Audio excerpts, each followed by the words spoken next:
Hello, this is Pastor Jones. I wanted to spend about 5 minutes with you. I want to focus on a few of these devotions on the subject of prayer. And I want to talk to you about prayer under the stars to start out with. And just remind you, there was one evening when the stars crowded the heavens and the dark land of Canaan, the Lord gave Abram a vision.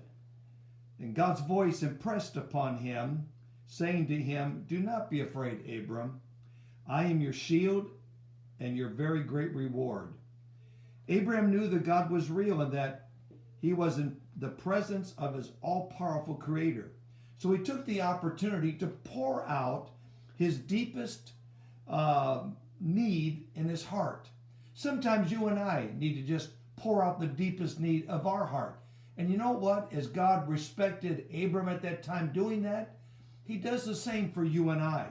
He prayed, "Sovereign Lord, what can you give me since I remain childless? And the one who will inherit my estate is Eliezer of Damascus."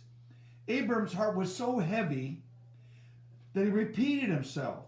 "You have given me no children, so a servant in my household is going to be my heir." It was a legitimate concern in that moment in time. But God answered this man by saying, "He'll not be your heir, but a son who is your own flesh and blood will be your heir." Abraham had felt that God was leading him in a direction that he was not maybe aware of. As he stepped outside, the Lord said, "Look up at the stars and count them, if indeed you can count them." Abraham was overwhelmed with the impossibility of the task. There were so many, too many to count. Then God said, "So shall your offspring be." You know, that's saying to me, God always answers you and I and supplies to us those things of which we have need of far and beyond anything you and I could have ever imagined or thought.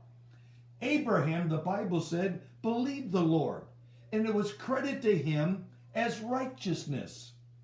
Abraham's faith in God's promise not only made him righteous in God's sight, but it ensured him that this request would be granted. And sure enough, some years later, his wife Sarah became pregnant and gave birth to their son Isaac.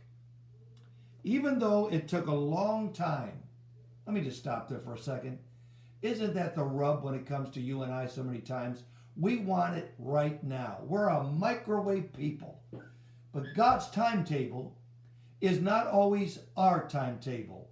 So a protracted length of time passed before the birth of Isaac came. But even though it took a long time, the Bible said Abraham staggered not at the promise of God through unbelief, but was strong in the faith. Romans 4 and verse 20. Abraham's prayers sprang up from a deep relationship with God. Note that the Lord began by telling Abraham that he himself was Abraham's greatest reward.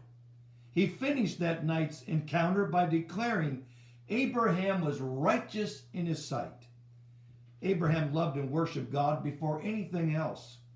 So God was pleased to grant him his request. Think of these verses as we close today. In Psalms 37 and 4, delight yourself also in the Lord, and what will happen? He will give you the desires of your heart. What did Jesus say in Matthew 6 and 33?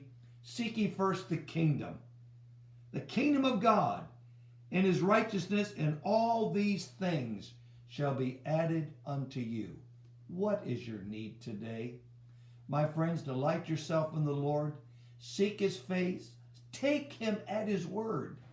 And he'll not only give you that which you have desire of, but even that much more abundantly and beyond what you ever thought.